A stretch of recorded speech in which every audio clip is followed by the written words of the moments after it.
I will submit to you and I will prove my premise. I'm going to submit my premise to you, and I'm also going to prove it to you. You do not need money to make money. Let me say it once again. You do not need money to make money. You don't have an income problem or a capital problem. You have an ideal problem. If you have the right ideal concepts, whatever, you can get the money. That's the problem. If you find what you want to do challenging to get the money, it's your ideal. Because, and it's your ideal on two fronts.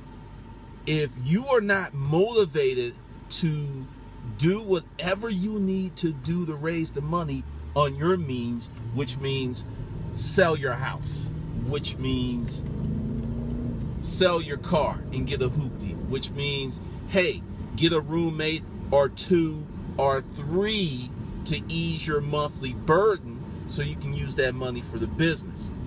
Let me say it again, because I don't think that you are with me. It's not a capital problem. It's not a money problem. It's an ideal problem. If you are not motivated enough to do whatever you need to do to get these things going, your ideal is the problem. It's not good enough, it's not motivating enough, or it's just flawed. There's something that's wrong with it. Because many people here have an ideal of how I should live my life, but I am a high-minded futurist. I believe in the future. I believe in technology. I think things are going to be better because I embrace change. I came out of a business which was a hard asset business, which revolved trucks, diesel, warehouses. There was a lot of costs with that business. And I moved into a business model where the cost up front is time. This is why I'm telling you, I live on this concept. The vehicle that I'm in was bought by this concept that it's an ideal problem. If you are part of the G-verse and you're on my email list, you know you get a shitload of stuff. I'm always testing ideals. I am always testing concepts because I know it just takes one good one to make a week, to make a month, or in the case of my first book, 2.5 freaking years. I lived on one book for 2.5 freaking years. And I know what you're going to say. Well, Glendon, everyone can't write a book. And I'm going to say, bullshit. When I wrote my first book, I couldn't write a book. There's nothing I did before. I did not take a course. I sat down. I did it. Later on, I put more money into it because I made massive mistakes. But once again, the concept, the ideal was good enough to get past all of my mistakes. Once again, you don't need money to make money. I want you to say this because I see so many people who are waiting to get to that position to get the money so they can do the damn thing. Stop fucking waiting. Time is the most precious resource that you have. Stop fucking waiting. If you need 100 grand, scale down your ideal where you can do it with 5,000, get to 5,000 and get fucking started. That's what you do. You don't wait until you get the 5 grand. You don't get pissed at family members who won't give you the money. Because once again, it's their money. And two, your ideal isn't good enough. If it's not good enough for you to sell out, why should anyone else invest in it? Do you know that when you take out an SBA loan, they make you collateralize Boo Boo the cat? It's like, hey, we're giving you this money. Do you believe in what you're doing to the point that you're going to collateralize Boo Boo the cat? You should. Because if you don't, they shouldn't give you the money. Because you're not committed to your ideal. You're not committed to your console. One of the biggest notions, especially in, say, 2000 up to now, that you need all this money to start a business. No, you don't. If you, and I'm going to give you an example. Say you go ahead and you collateralize Boo Boo the cat. Boo Boo is like, yeah, what the fuck? And you say, Boo Boo, we going to keep you. We just need you because you're highly valuable. And we need you as collateral to get their asset, which is capital. So we now have capital to do more. There'll be plenty of catnip for your ass later, but right now we got to do this. You go ahead and you get the money, because this is the thing. If you want to start a business, you cannot live the life that you're living and start the business if you are loaded down with obligation. Notice I didn't say debt. There are people who don't have debt, but because of their obligation, mortgage, rent, car notes, student loans, you can't do nothing. And as long as you think that you're going, you know, because this is what everyone wants to do. They want to make the current situation better before they move to the next situation. And the current situation that you're living in was based on what? How you think. And if your level of thinking has not changed, your circumstances and your situation will not change. None of that shit's gonna change. It's not.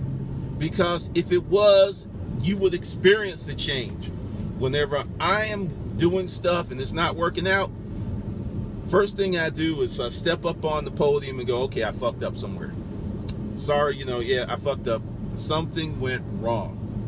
Not that the world doesn't like me, or people's favorite excuse, well, the Lord didn't want me to have it at this time. Let me tell you something, and I'm going to step up on this, because the God that I believe in wants you to have it all. But see, there's a price, and it's called W-O-R-K. If you're willing to work, you can have it. It's there for you. It's there. But I've seen so many people, and you know, this is just me. I think a lot of people who are religious for spiritual edification. I get that. And I think a lot of people are religious because it provides a scapegoat for mediocrity. It's like, well, you know, if you're with the right people and you say, you know, Lord didn't want me to have that. Yeah, well, yeah, you know, you're going to get a lot of commiseration with that because they believe in the same thing. I will tell you, universal law does not care if you're good spiritual or not. It doesn't give a damn. It does not care. And if you think it does, you are been frustrated for a long time. But potentially, to get everything that you want, things that you need, the things that make your world go round, you can have. Stop thinking you have to get all this money. Go to Kickstarter. If you are thinking you need money to get your shit going, go to Kickstarter and just research projects and research that someone had enough balls or nipples, pinched their nipples, and stepped up to Kickstarter and said, look, world, this is what we're doing, and we want your money. Would you please pledge? Thank you. And, you know, this is something that's, I think everyone should have at least 1 to 2 years of direct sales experience where you actually have to sit down in front of a stranger and say, excuse me, I'm here, and this project that you want done is going to cost you $150,000. I need a $75,000 deposit check to get things rolling. You have people who are afraid to ask for a fucking dollar. Imagine the sweat-inducing state when you're sitting there asking this little person who has smiled, who just said formally, hello, and you're asking for that kind of money because it is the 4th meeting. You don't know where they are, and you're just like, you know what? I need to close these motherfuckers. I need to close these motherfuckers. Because when I developed what I call going down in flames, because there's 2 ways you can go down. There's 2 ways you can fail. You can fail like a coward with your tails between your legs, running away. Or you can fail like, you know, a dragon. And you just explode in flames. Because The bigger your failure, the bigger your lesson. If you start practicing failing big, you will start winning big. And this is in every aspect of your life. One of my friends saw me with a chick, and he couldn't believe that a dude like me could get a chick like that. Because I failed. Walked up, hey, you want to go out? No, damn. Hey, you want to go out? Kept asking. And then they start saying, fuck yeah. You learn from massive failure. Talk to any pussy hound who's really good, and I guarantee you, he will say, I've asked 100 women out this month. And your pathetic ass didn't even ask 12 women out last year. Of course he's going to be more successful because he's putting in more effort. Once again, this is applicable to anything.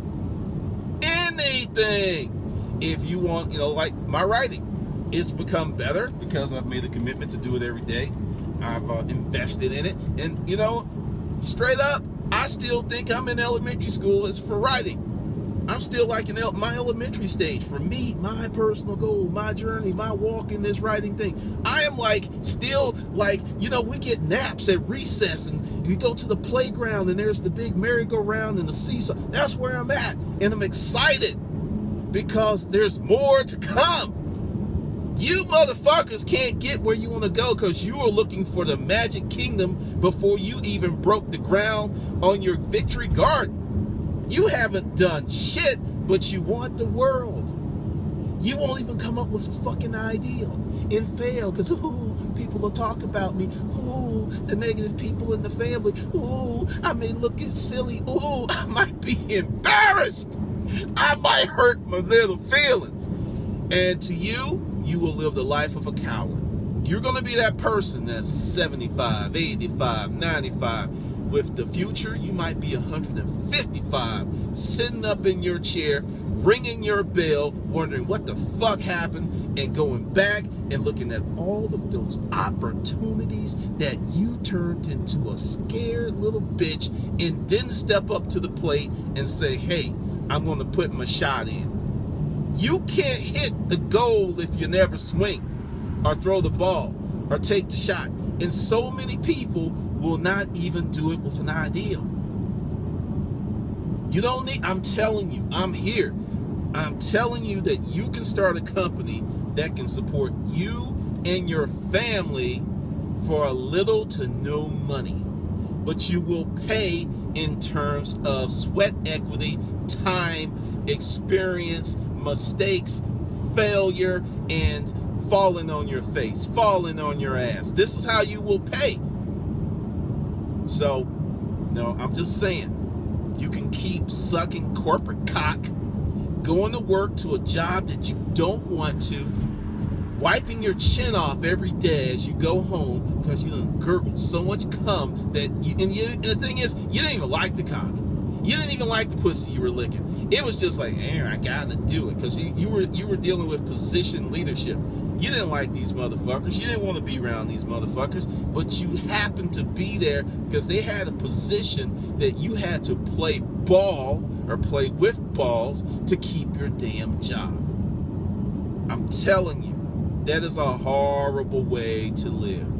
I understand you can't jump out today, but if you, once again, let yourself go of, I gotta have all this money to start a business.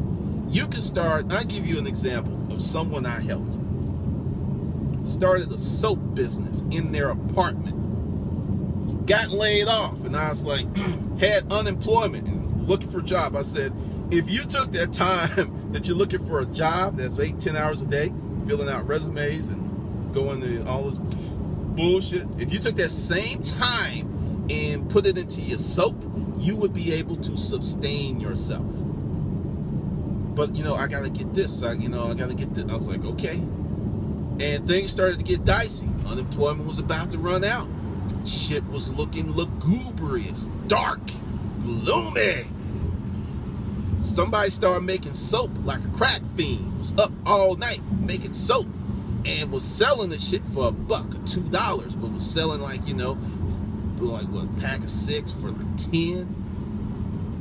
Then one day, I called this person, and I noticed that the person was calm on the other end of the phone versus all of this fear and anxiety that existed before. They were calm. I was like, why are you so calm? I just sold $2,000 worth of soap wholesale. I already had it in the closet. You know, I actually listened to you. Certain things that were hard to make, I just stockpiled before I sold them. Then someone called in with a $2,000 order. My net profit on this soap is $1,830 on some soap. Soap. Anyone can make soap. Anyone can make a meal. How many restaurants do you know in your town that have been open for years? Everyone has a kitchen in their house. The grocery store is around the corner. You don't need to go out and eat. People want to go out and eat. And they're making money. And they're making money. So if you ever said it takes money to make money, right now, wherever you are, get up, go into the bathroom, look yourself in the mirror, and take your hand, this one, and put it back as far as you can and slap the stank out your ass. Hopefully the shock and pain will bring you to reality and start saying, I can start a business with what I have. I can start a business. I can start making some money. No, it won't be enough to support us, but you know what? I'm going to give up television. I'm going to give up, this membership to this bullshit club. I'm not going to go out. I'm going to give up drinking. I'm going to give up smoking, and I'm going to take that money and I'm going to invest it in my business. You know, when you start thinking like that, it's amazing what happens. You go from a zero to a hero. People start doing shit for you. Folks who are in your family that thought you were shit, like, you're looking kind of respectable, Sonny. Well, look at Gina. I don't know, there's just something different about her. That's what happens when you become productive. That's what happens when you stop believing in social narratives and do your own damn work and construct your own life. You find out that these things are very possible because they're out there. All right. Hopefully you are thoroughly disgusted with yourself. If not, insulted by me, and that you will be taking your little janky ass into the bathroom for that ultimate bitch slap and starting to get your life the fuck together. Because if you want a business, you can start one. You can be that guy. You can be that girl. All right, this is Glendon, and I will see you on the good side.